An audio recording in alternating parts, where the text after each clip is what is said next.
Hi, everyone. I am Rachel Warner. I am the Executive Director of the Leonard Davis Institute of Health Economics. Thanks for joining us today for our seminar on rural hospitals at a crossroad, access, quality, and financing. So rural hospitals play a pivotal role in the communities that they serve. They are not only the backbone of healthcare delivery, but also they are often the hub of community activity and employment. However, rural hospitals are facing a crisis. Since 2005, more than 190 rural hospitals have closed across the United States, and many more are in danger of closing because of financial shortfalls. This problem is only getting worse, with a recent report finding that half of rural hospitals lost more money in the past year, up from 43% in the previous year. There are many potential explanations for this trend. Many rural hospitals are in states that have declined to expand Medicaid under the Affordable Care Act. Hospitals in non-expansion states face particular challenges and collectively account for about 1/3 of all rural hospitals. Healthcare consolidation continues to grow, and the acquisition of rural hospitals has created concerns about rising healthcare prices and reducing access to care. The rapid expansion of Medicare Advantage has limited the reach of traditional Medicare's payment programs that are designed to help rural hospitals, like the Critical Access Hospital Program. And rural hospitals have an aging infrastructure, but take care of some of the sickest patients. Working age rural Americans are dying of natural causes such as chronic diseases and cancer at wildly higher rates than their age group peers in urban areas. In response, policymakers have tried a number of strategies to stabilize the finances of rural hospitals and to maintain or improve access to care, but the jury is still out on whether these will be successful. Today, we turn our attention to these challenges and the potential solutions. We'll hear from a distinguished panel of experts who will help us unravel the complexities of rural hospital payment and financing, explore the approaches to stabilize rural hospitals, including the successes and shortcomings of these efforts, and the difficult questions that policymakers must grapple with as they seek to safeguard the health of rural areas. So I want to introduce our great panelists today. First, we have Paula Chatterjee, who is an assistant professor of medicine here at the Perelman School of Medicine at Penn and is director of health equity research at the Leonard Davis Institute of Health Economics.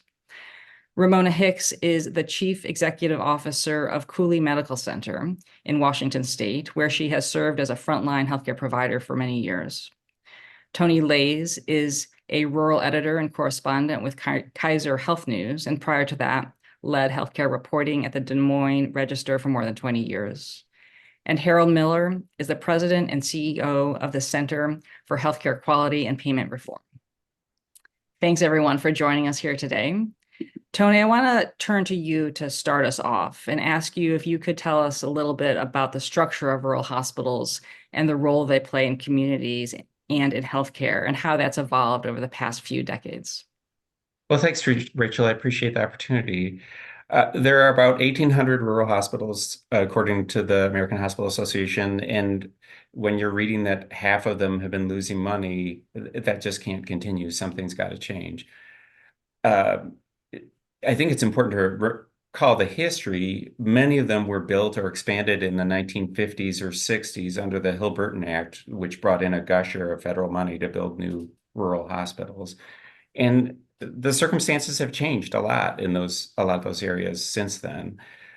For one thing, there's less demand for inpatient hospital care because a lot of procedures that used to require several days in the hospital are now done either outpatient or at most a night.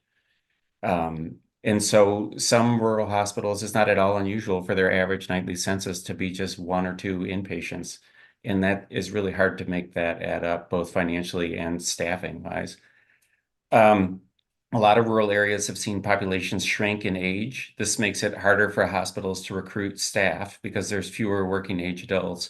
And it means increasing percentages of the remaining patients are on Medicare or Medicaid, which tend to pay less than employer-provided insurance for the same treatment. With declining caseloads and staffing, it's harder to maintain some services, including obstetrics and inpatient mental health care, which a lot of rural hospitals have closed those units, and that trend appears to be continuing. It's also hard for small hospitals to keep up with high-tech medicine. and other billing and things like that. And that's one of the reasons that a lot of them have joined bigger hospital systems, which can be helpful. They can provide support, but like you alluded to, it also leads to questions about rising prices. Um, the critical access hospital, which you mentioned and other panelists are going to talk about, that started in the 1990s and brings extra Medicare money and has been a real lifeline for a lot of hospitals, including about two-thirds of the ones here in Iowa. Um, but it's fraying because of the Medicare Advantage doesn't have to follow the rules essentially, and about a third of people in rural areas are on Medicare Advantage. And there's this new program called the Rural Emergency Hospital Program, which would provide even more federal money if a hospital is willing to give up its inpatient unit, which on paper, it looks like if you only have one or two inpatients a night, that makes sense. But it's been a struggle for hospitals to have to decide. For one thing, they'd have to convince their community that a hospital where you can't stay overnight really still counts as a hospital. It's going to be really interesting to see if that gets picked up going forward. So that's a thumbnail of where we're at. Great. Thank you so much. I wondered if you could just give us a little bit more insight into, I mean, you mentioned some of the changing demographics and sort of how we got to where we are today. Do you have numbers, or can you give us a little bit more information about closures, decreased access, and really like what the challenge we're facing is? That really depends on where you are. I mean, rural is a pretty nebulous thing, right? A lot of rural hospitals in my part of the country are less than an hour from a pretty big medical center, so it's not great when your local hospital closes, but maybe it's not as severe as if you're out in Montana or Wyoming, somewhere like that, where the nearest hospital is 2 hours, 3 hours away. And I think it's important to keep that in mind. It's not a monolithic thing. But it's devastating, and it can especially devastating not just for healthcare, but for the economy, because those are really good jobs in small towns. Hmm. Okay, thanks. Well, thanks for providing that snapshot of rural, the the non-monolith of rural America and the hospitals that we have there. Paula, I want to turn to you. So the crisis that we have in rural hospitals has prompted federal and state policymakers to innovate in hospital payment, and we heard a little bit about that already. But these approaches are an attempt to address the financial shortfalls that rural hospitals routinely face. Can you tell us a little bit more about how rural hospitals are financed? And then I want to, once you do that, turn to what we know about how well they're working, these policies. Sure, absolutely. So, um, in some situations, rural hospitals really get similar sources of revenue than other hospitals. So they collect money from a few different buckets. The first bucket is payers, private insurers, Medicare and Medicaid. The second bucket is patients who are typically uninsured or underinsured and often have to pay for their own care out of pocket. And this, of course, has, a particular importance given that we're talking about a lot of Medicaid non-expansion states here. And then I'll say that the third bucket is sort of this amalgamation of different government programs that are designed either in part or indirectly to support rural hospitals. So these government programs can come in a variety of shapes and forms. They can come in the form of local or state taxes. They can come in the form of like big federal programs like the Disproportionate Share Hospital Program, which is designed to support the provision of uncompensated care. And so there are a couple of different flavors, but I like to think about it in those three buckets: insurers, patients, and then sort of, government programs. Hospitals can get their revenue from other smaller sources. Some have like bond revenue, some get, revenue from parking or other services that they provide as a hospital. I tend to think that's a smaller share, specifically when we're talking about small rural hospitals. I think it's worth diving a little bit into specific sources for Medicare and Medicaid payment, because for the average rural hospital, just as Tony was saying, a little more than half of their funding comes from these two sources, public insurance programs. Many people have raised concerns about the role and the growing role of private insurers in the story of rural hospital financing. And totally, I very much agree that that's an important and understood area of rural hospital financing. But given that, we tend to know a little bit more about Medicare and Medicaid and sort of their specific funding rules when it comes to rural hospitals, I just want to talk a little bit about them, if that's okay.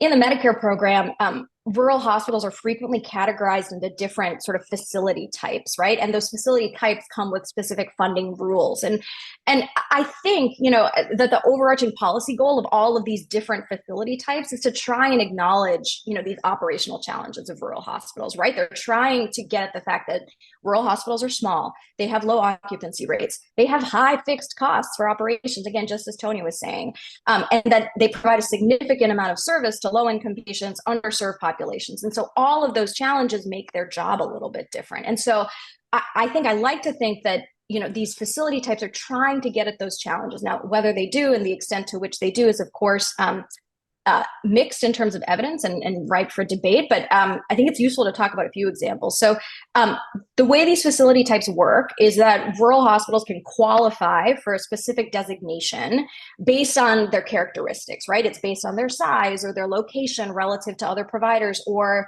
their financial dependence on Medicare as a payer.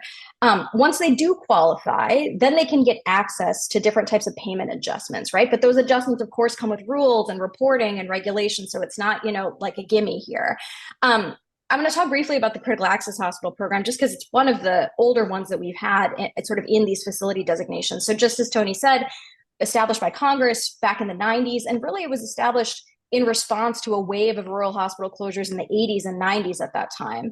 And since it was first started in the 90s, the program has been modified several times since. So in general, to become a critical access hospital, a rural hospital has to meet a bunch of different criteria, right? It has to be like smaller than 20, have fewer than 25 beds. It has to be at least, like 35 miles from the nearest hospital, or like more than 15 miles if you're talking about mountainous territory, or there's limited secondary roads. There are a couple of rules that a hospital has to fulfill before they can get this critical access designation. And once they do, the main payment implication is that they get reimbursed at 101% of their allowable costs. And that's different from traditional prospective payment, which reimburses based on DRGs or diagnosis related groups. And just for context, there's about, depending on sort of how you define it, there's about 5,000 acute care hospitals in the US. About 1,300 of them are critical access hospitals. And so that's talking about the whole US. I know Tony quoted 1,500 rural hospitals. So a sizable proportion of those are critical access hospitals.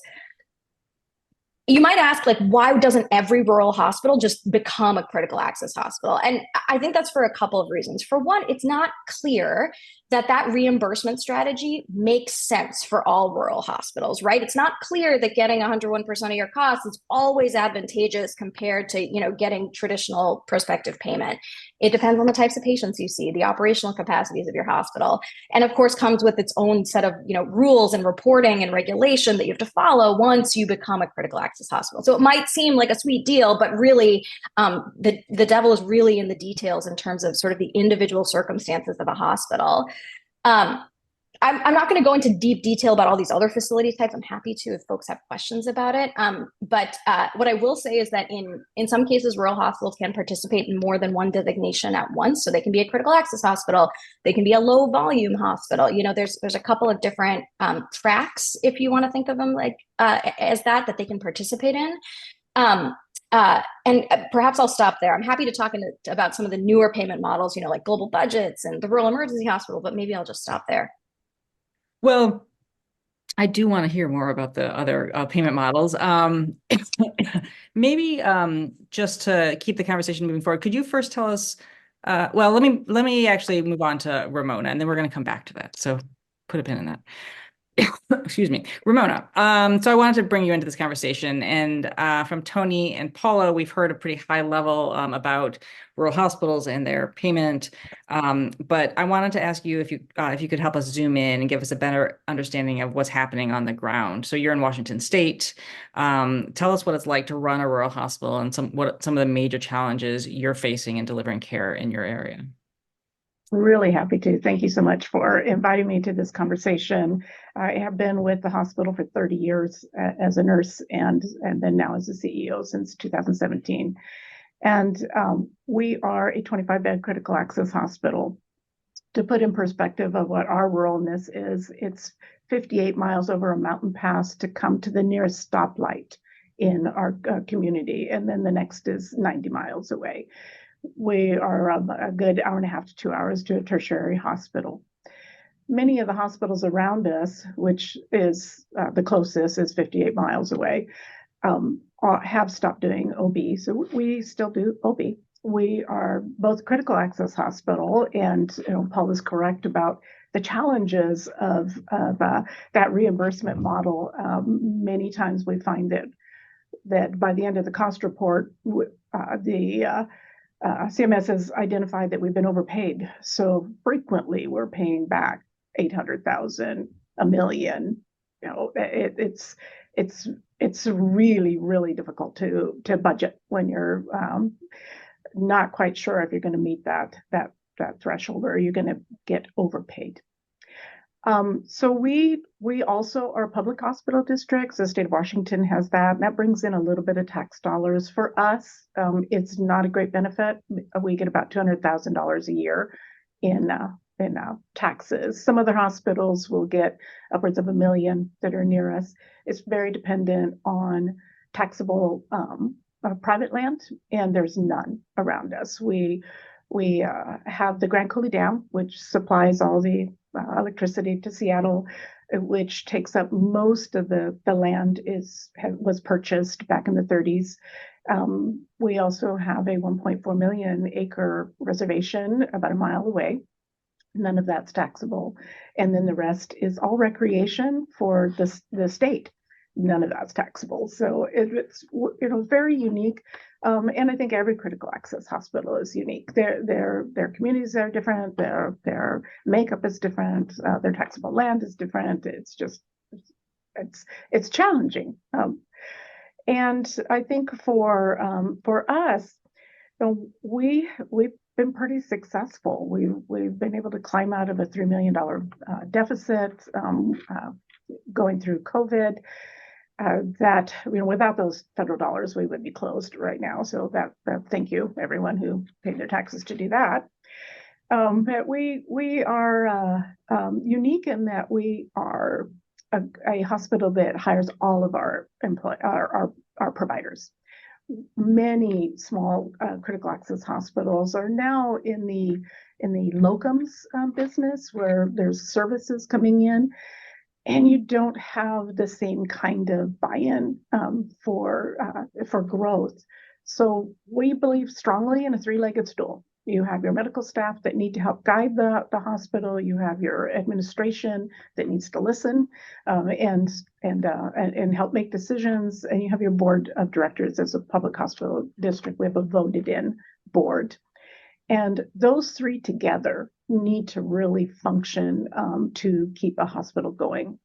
We are a teaching hospital. That's another great thing for hospitals to do, is teach and then defend OB. That is critical. And I know I'm coming up against my time, but I could talk about defending OB all day long. So and how that helps. Yeah, well, actually, I want you to talk a little bit about that, because we've talked a couple of times, and it's such a central part to what your mission at your hospital has been. OB. So we have, there's and surrounding around us, a couple of 100 miles. Over the last 30 years, 5 of those hospitals have stopped doing OB. OB is very, very hard to financially manage, because and you don't just have a doctor that wants to deliver babies. You have to have a nurse that is going to be with the mom and babe. And then you have to have an anesthesia provider, whether it's a CRNA or an anesthesiologist, a scrub nurse, the circulating nurse.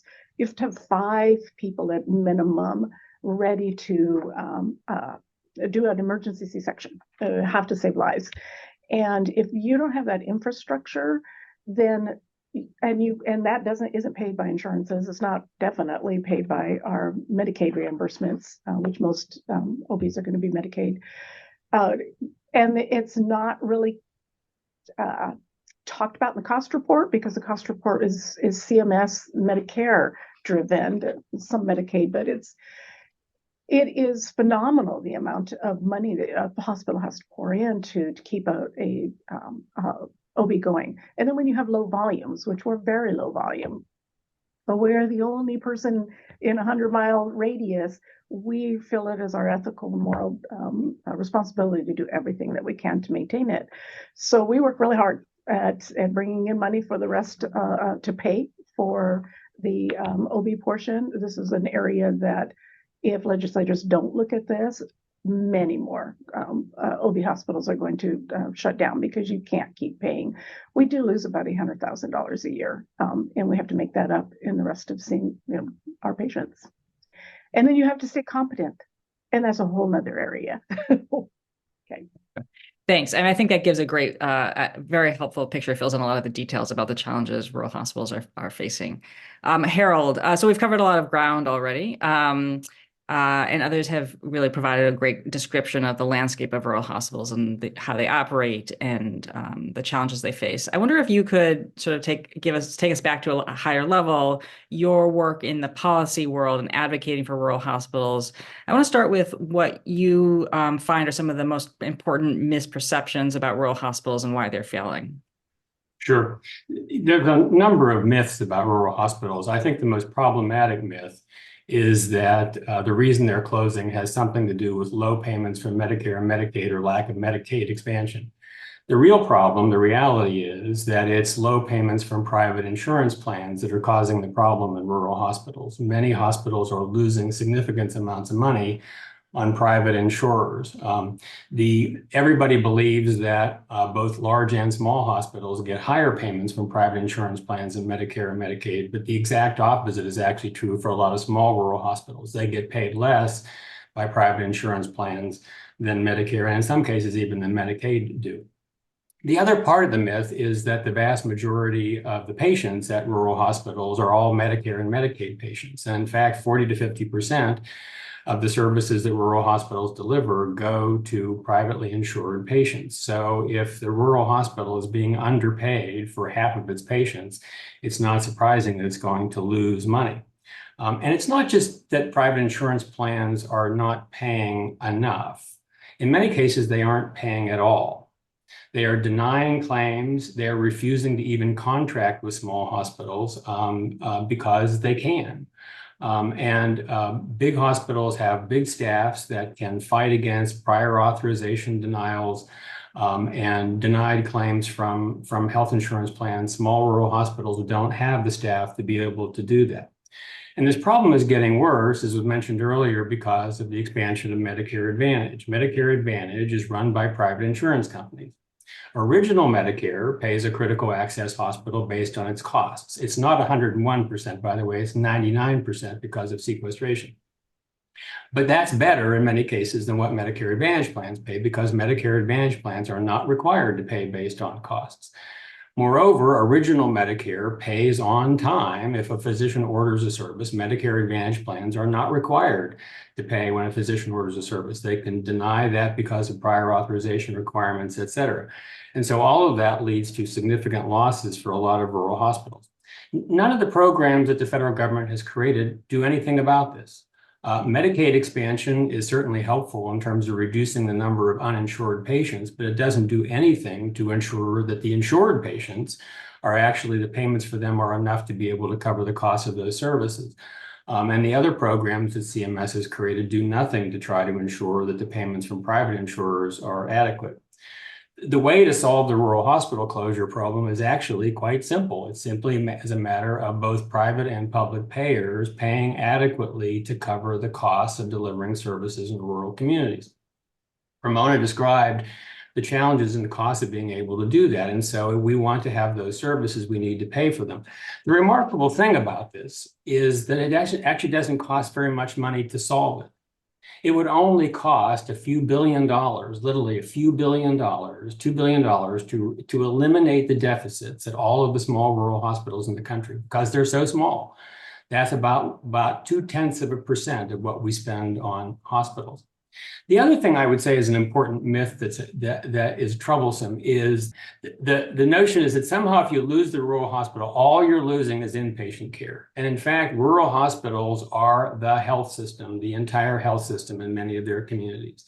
There would be no primary care in the community if it wasn't for the rural hospital. There are no lab tests if there's not a rural hospital. People think that they could just go to an urgent care center or a primary care practice. There is no such thing in the community. There is no long-term care in the community if the rural hospital closes. So I think it's important to appreciate that when rural hospitals close, you're losing everything in the community. And I think finally, the one other, I think, important myth is that somehow if the rural hospital stays open, everything is okay. And the challenge is that many rural hospitals are being forced to eliminate services like maternity care, as Ramona described. And so those are services that are losing money, and the hospitals are eliminating them. And maternity care is another example of one. 40% of the births in rural hospitals are paid for by private insurers. And so if they're not paying adequately for those births, that can cause a hospital to be forced to close its maternity care units also. So I think all of those things really are not what people believe to be true. And we need to change those perceptions if we're going to get to genuine solutions for rural hospitals. Okay, thanks. So I think you've raised a lot of really interesting points. And I think that the question about keeping rural hospitals open is an important one. And Paul, actually, I want to go back to you and talk for a minute about the rural emergency hospital program, because that program is in part in response to the difficulty of keeping those beds open. So maybe you could tell us a little bit more about that program and what we know about it. And actually, Tony, I know you've done some work in this area too, so we'll turn to you as well. Go Sure, ahead, Paul. sounds great. So the rural emergency hospital designation, which has been brought up a couple of times, is a new attempt by CMS to try and meet some of these challenges that rural hospitals are facing with respect to providing acute inpatient care. So what the program allows rural hospitals to do is basically say you can power down your inpatient operations and you can maintain sort of really a freestanding emergency department. You can maintain your outpatient care services. In exchange for doing that, Medicare will provide you with a facility fee.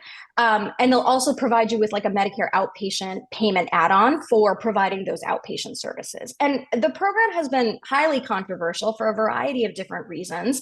What its stated purpose is and sort of what its statutory goals are to basically meet the challenge of providing acute inpatient care when you have low occupancy rates, face on. Basically saying, look, hospitals, we know that it is incredibly costly for you to maintain the staffing, services, personnel needed to keep an acute inpatient wing open when there may be only one or two or a handful of patients there. And so that is what the program is trying to do. Whether it does that or whether it achieves that, I think A, is too early to tell, and B, I think folks have a lot of very real concerns about it. So some of those concerns are related to what Harold mentioned, which is basically, why are we just continuing to withdraw clinical services from rural areas? Why is that the answer? Why isn't the answer to give additional support to these facilities to allow those services to thrive, proliferate, and serve patients? Another area of uncertainty for hospitals is that they don't know where the math is going to add up here, right? So you say you can power down all of your inpatient services. Yes, that addresses some degree of fixed costs, but whether this facility fee and this outpatient add-on really are going to make up that difference is wildly unclear. And again, varies a ton depending on payer mix, occupancy, those individual hospital characteristics that we're talking about. And so it's really sort of an amount of financial risk that is difficult to accept for a rural hospital that is already operating in a lot of financial volatility from day to day. And, it's probably not surprising given these concerns that rural hospitals are really not jumping to participate in this program. I think last time I checked, and this was, forgive me, maybe a month or two ago, there are fewer than 20 hospitals that had signed up to, sort of consider converting to the rural emergency hospital designation. And so I hope I've provided a summary of what the program is trying to do. I think there are very real concerns, and we're really still not quite sure where the math is going to add up on this. Yep. Thank you. And so one just clarification is that this, Harold talked about the fact that there's a variety of payers in the rural community, and many of these solutions don't address all of those payers. This is just for traditional Medicare. Yeah. And so that's again. Let me add, Rachel. I'm going to actually wait, Harold. I'm going to want to turn to Tony, and then I'll get to you. And Tony, I know that you've done some reporting on this program. I just would love to hear your additions to what Paul has already told us.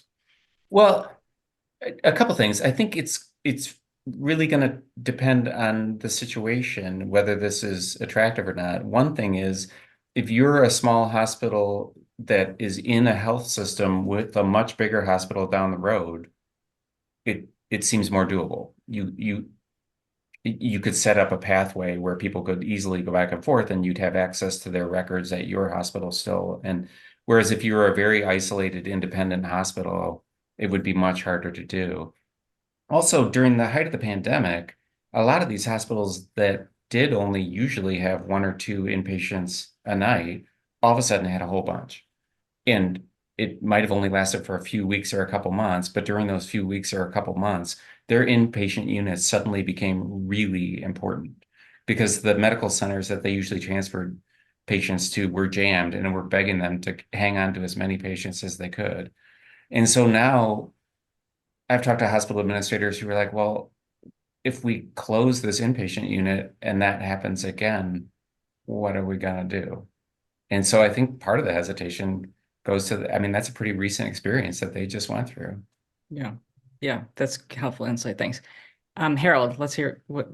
Well, the Rural Emergency Hospital Program is another example of something that's built on a myth. And the myth is that the reason why rural hospitals are losing money is because they're delivering inpatient care.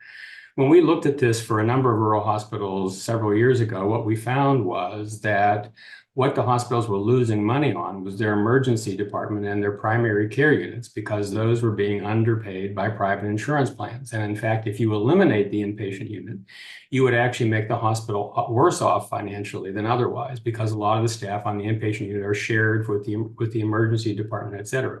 The other thing that people don't understand is that when they talk about the small number of patients on the inpatient unit, they're talking about acute patients.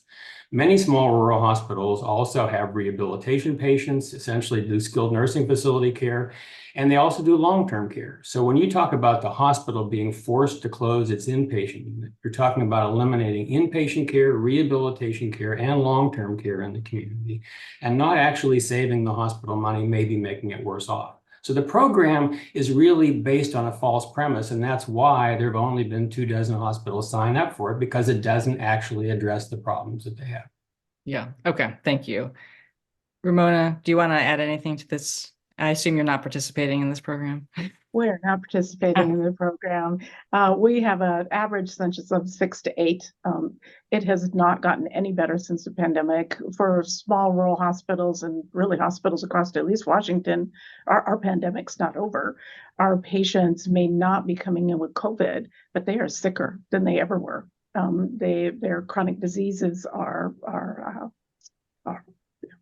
keeping them coming into the hospital. So it makes no sense for us whatsoever to do it. And when you lose those staff, you lose the staff that help you in all other areas of the hospital. So it is not something that we would consider. Yeah. Okay. Thank you. One of the questions that's come up a few times is, I'm going to say this again, but the payer mix is a challenge for rural hospitals, and the fact that we're not addressing payment across all of those payers.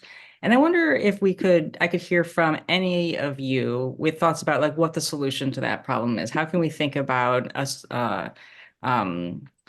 a more sustainable program for rural hospitals that ensures that rural hospitals will be paid across the board from all of these different payers at a rate that's sustainable?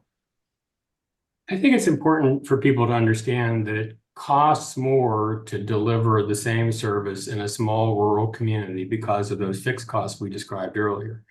If you're going to have an emergency department, you have to have a physician available 24/7 to deal with emergencies. But in a small rural hospital, they don't have as many emergencies as there are in a larger hospital. So if that hospital was to get paid the same amount for an emergency department visit as a larger hospital, it will lose money. And so you simply have to pay more to be able to address that. That's one of the things that the Medicare Critical Access Hospital Program was intended to recognize, was that the costs are higher to deliver services. It's not that the hospitals are inefficient. It's simply that the fixed cost divided by a smaller number of patients ends up being a higher average cost per patient. So the challenge is that health insurance plans have to recognize that and pay adequately for that. It's not enough to simply say only Medicare is going to recognize the higher costs and everyone else is going to pay the same amount that they would pay to a larger hospital. There has to be a recognition of that to pay adequately for what it actually costs to deliver care in small communities. I might just chime in and sort of add the fact that in Pennsylvania, we're trying a strategy to try and align multiple payers with the goal of trying to support and sustain rural hospitals. And I'm sure many of you are familiar with the global budget demonstration that's currently going on. It started in 2019, slated to end within the next year or two. And really the idea of this is to try and capture some of these challenges of payer mix in addition to other things. And so the way it works is that at the beginning of the year, all of the insurers in the state have sort of agreed on a global budget to assign to participating rural hospitals. When the program first started, that budget was indexed to sort of historical payments and historical revenue that was associated with all those payers. But I think what's sort of a bright spot is that all of these insurers and payers were willing to agree on this set amount of money, this lump sum to give to rural hospitals at the beginning of the year. And, there are some details on how the payments get allocated over the course of the year that I'm happy to get into. But the idea is to give rural hospitals a predictable source of financing, right? Try and reduce some risk of volatility for them from day to day, from week to week, that depends on census, depends on what the patient is coming in with. And so the global budget is really trying to introduce some element of financial predictability. What the model was trying to also do is to say, look, rural hospitals, like we trust what you're doing for your community. Here's a global budget. We hope it provides financial predictability. Now go and transform care delivery in a way that makes sense for your community. What does that look like in real life? Well, some hospitals in Pennsylvania have expanded their telemedicine capabilities. Others have invested in community health worker capabilities, really trying to be flexible to what some of the needs are. Now, I'm not going to paint this as some glowing success. It's still very early. But I do think it is an interesting strategy. And the early evidence that we have, this is both from commissioned reports from the NORC at U Chicago, as well as work from our team, shows that actually some of the hospital financial circumstances of participating hospitals have stabilized a little bit in the short term. Part of that is because the initial global budget was actually an overestimate for what these hospitals actually were reporting that they needed. They overshot it a little bit. And so we're seeing some early evidence of, at least there isn't financial harm or large financial harm for some of these participating hospitals. That's what they're telling us. And that's also sort of what we're able to appreciate a little bit in the data. So I think it's an exciting strategy. By no means is it, the silver bullet by any means. But I think it's something to pay attention to. The challenge with the global budget program is that it works really well whenever you're having fewer patients because it enables you to keep the revenue with fewer patients. It doesn't work very well at all when the costs are going up. And I think you can see that it's not working well in Pennsylvania because none of the payers in Pennsylvania are willing to continue the program now that it's ending and are looking for a different approach because it really has not provided something that either works for the payers or works for the hospitals. I think I have a different understanding of sort of why the payers have expressed trepidation about going, but I want to stop and I see Ramona might want to jump in. So I'll pause before I jump back in. Well, the only thing I wanted to add is that the disturbing trend that we're seeing is the denials by commercial. It is overwhelming to the point that we've purchased software to try to track it. It is very hard. We do all of our own billing in-house. That's something that's helped us incredibly because we can keep our finger on the pulse of everything. And it's overwhelming. And that combined with Medicare Advantage that is sold to people that the service is 100 miles away from them and they don't know it. You get a $100 food card for signing up. And it's very difficult to talk to patients and tell them that their service won't be paid for in their own community. So it's the insurance piece is a huge piece that needs to be talked about and addressed. I would say I hear a lot of that about the Medicare Advantage needs to be reined in, their practices. Also, I mean, it is worth noting that a lot of these closures have happened in states that did not expand Medicaid. In Texas, Missouri, I've compared Missouri to Iowa. They're right next to each other, two very similar states. Missouri has had a whole bunch of hospital closures. Iowa has had one. The majority of closures in the past 5 years have been in states that have expanded Medicaid. Okay. But before that, there were a slew of ones that hadn't. Yeah, and then So, we have really good causal evidence actually from an article in Health Affairs that looks at a really rigorous difference in differences analysis, looking at closures in expansion and non-expansion states. This is a couple of years old at this point, so forgive me, Harold, I'm not familiar with your newer evidence, but at least sort of with the early, large, sizable expansions of Medicaid, we did see this protective effect. And Paul, I just want to get back to the global budget program in Pennsylvania and it's that it ended, because I also have a different understanding of why it ended or why it wasn't continued. But what's your understanding? My understanding, and I know this sort of came out in, I think, September of 2023, was sort of there were initial thoughts to sort of expand the global budget into this model called CHART. CHART was unfortunately also put on hold. I heard initially because of limited participation, again, concerns about the financial risk associated with participating in that.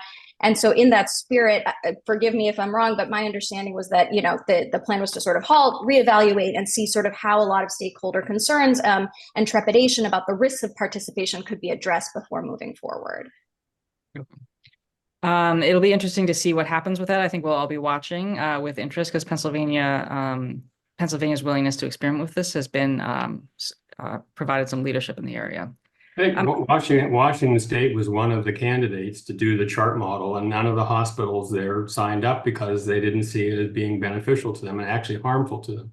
CMS has proposed that putting the hospitals into this would actually cut the amount of money that they would receive in order to participate in the global budget, on the notion that somehow more flexibility would allow you to spend less money whenever you're looking at hospitals that aren't getting enough money now. So it really just doesn't work to be able to help the smallest rural hospitals. Larger rural hospitals that need to downsize, it can make sense for them. But the small rural hospitals that are struggling to stay afloat, it does not work for them.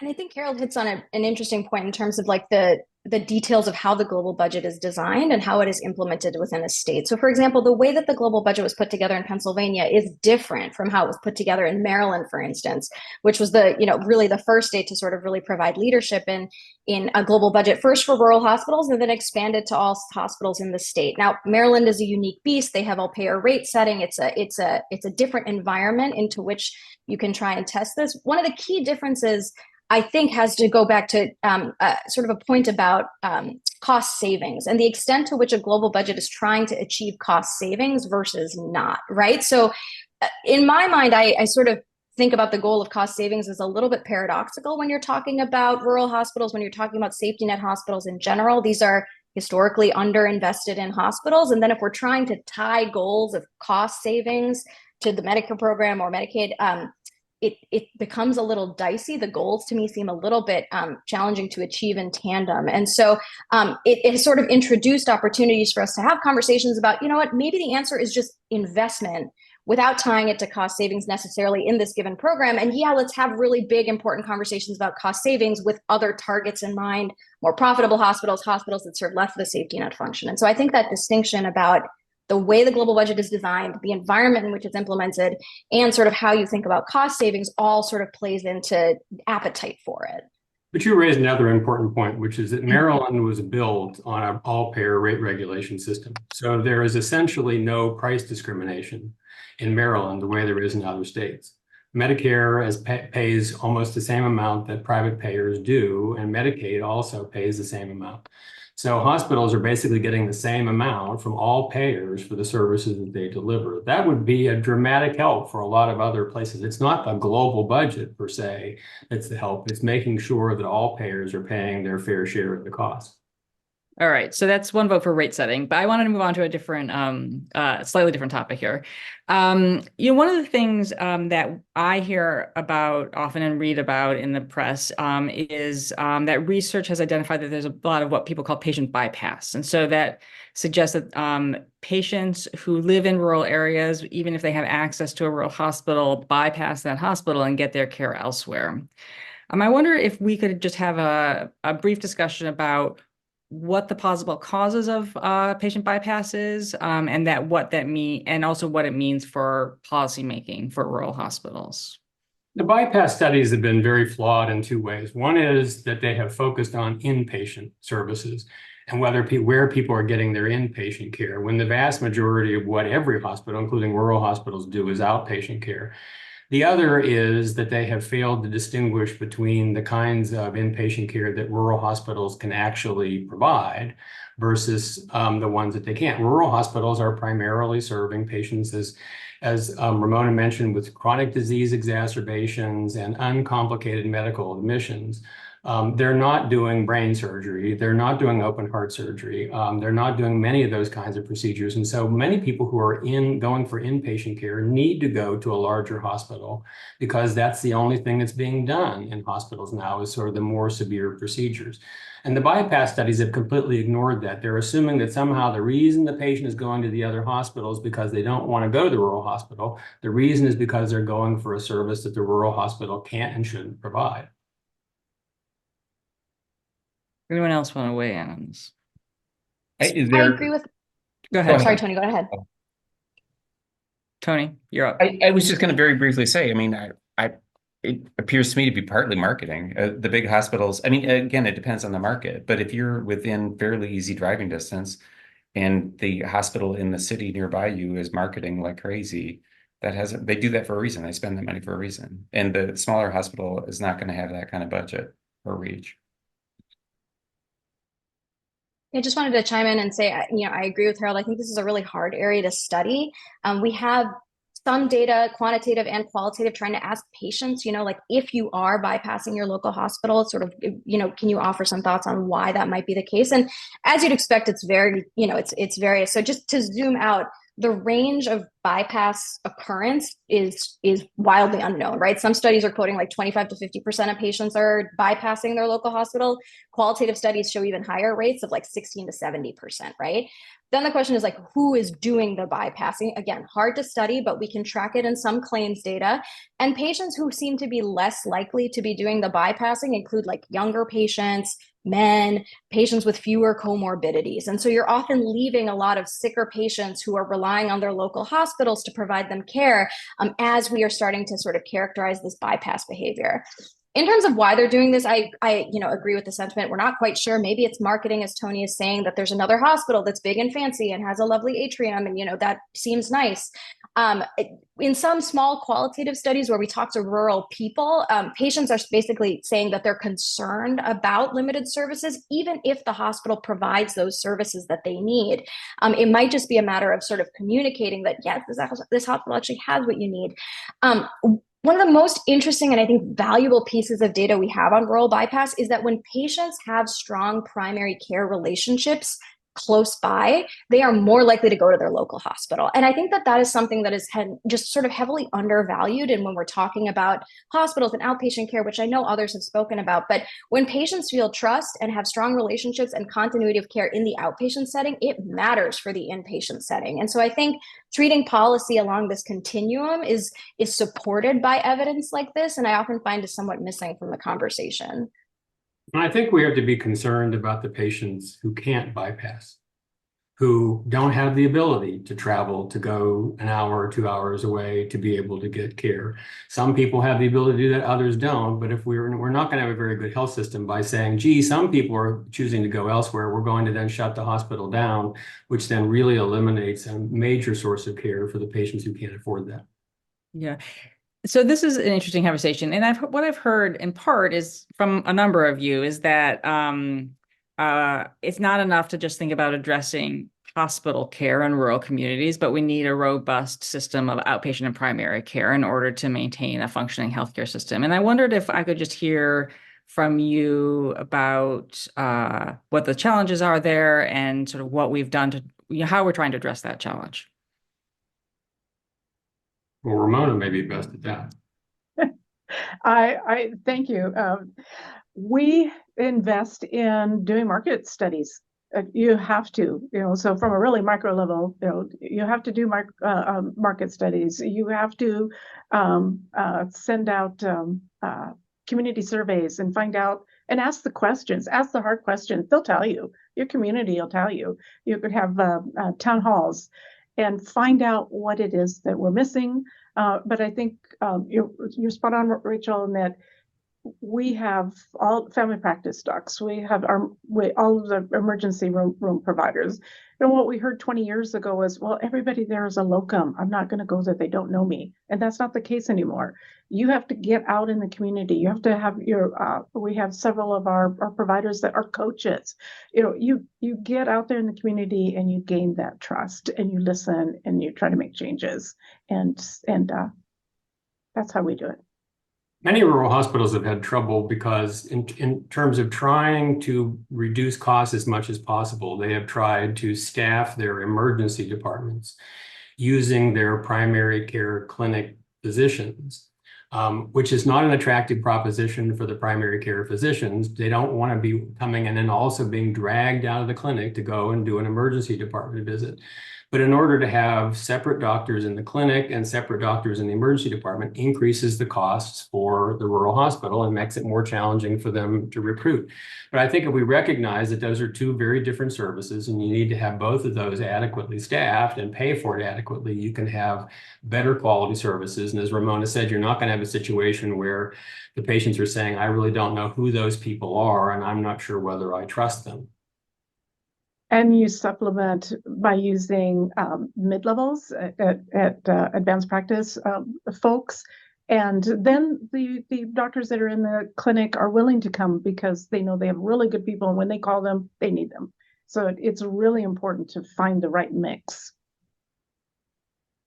And one quick question, how important is telehealth or telemedicine in helping to build a functioning healthcare system for rural hospitals? Ramona?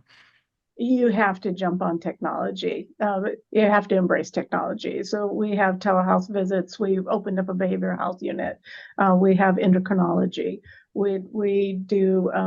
We're right now in a beta project with trying to bring robotic echoes. We're working with the University of Washington and others. So when people approach you about opportunities to expand or learn, take it. I think there's a big difference, though, between saying, let's use telehealth to supplement and expand what the rural hospital can do. We shouldn't believe that somehow we can just eliminate the rural hospital and then just have telehealth. Somebody has to actually see the patient. Yep. You can't exactly do a lab test by telehealth. You can't do a colonoscopy by telehealth. So you have to have some services available locally for people to be able to get the real kind of quality care that they need. Mm-hmm. But it does meet the need for those folks without transportation.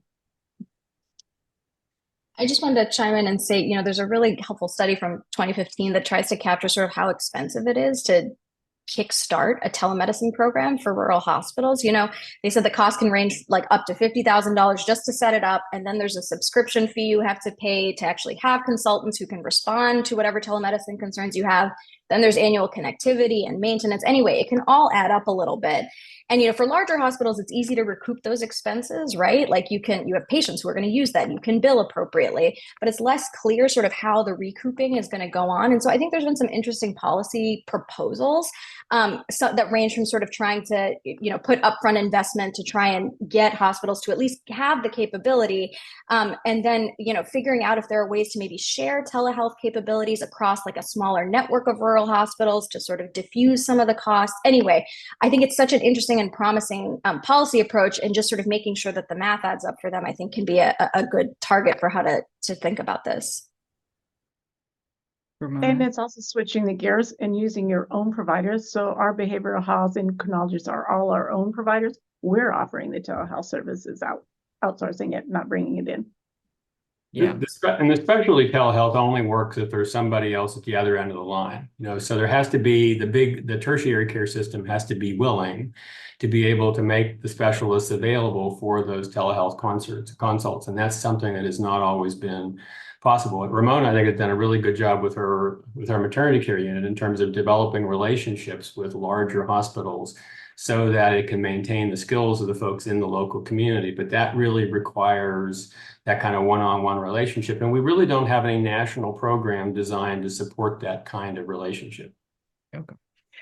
So we have 5 minutes left. I have one final question that I'd love for each of you to weigh in on for a minute. as we've heard over the course of the hour, rural hospitals face many challenges, and there's likely no one solution or a magic bullet for those challenges. But if you could point to one thing that you are most excited or optimistic about, a policy that could help improve the rural health landscape, I'm wondering if you could tell us what it is and why. Um, Harold, do you want to go first? Sure. I think we need to be thinking about a different approach to paying rural hospitals. It's not global budgets and it's not fee for service. It's a combination of two different kinds of payments.